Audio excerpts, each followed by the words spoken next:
Quelques médicaments apportés par le pharmacien d'un village tout proche. Thank you very much. It's for my sister, it's for my mother.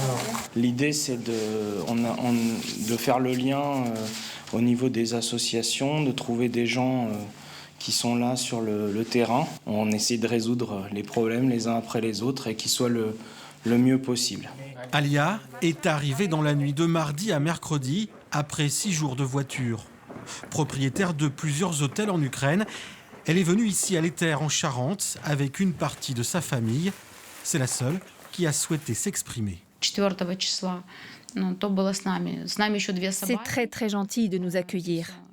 On nous a préparé un repas ukrainien et des chambres. Un grand merci à tous ces habitants. Nous allons rester ici maintenant. Nous n'avons pas beaucoup de vêtements car tout s'est passé très vite en Ukraine. Toute la famille va rester là pour le moment, tant que c'est possible.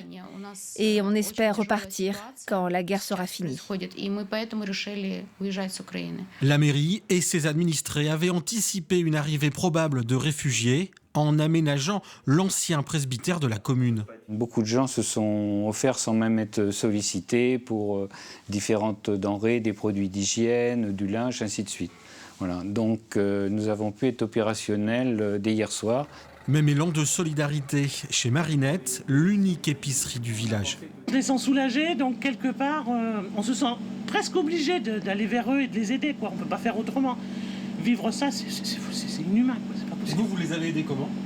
Je les ai aidés, j'ai donné des dons, et puis s'il y a besoin, on les aidera encore. Alia et sa famille attendent désormais leur statut de réfugiés, ici, en Charente-Limousine.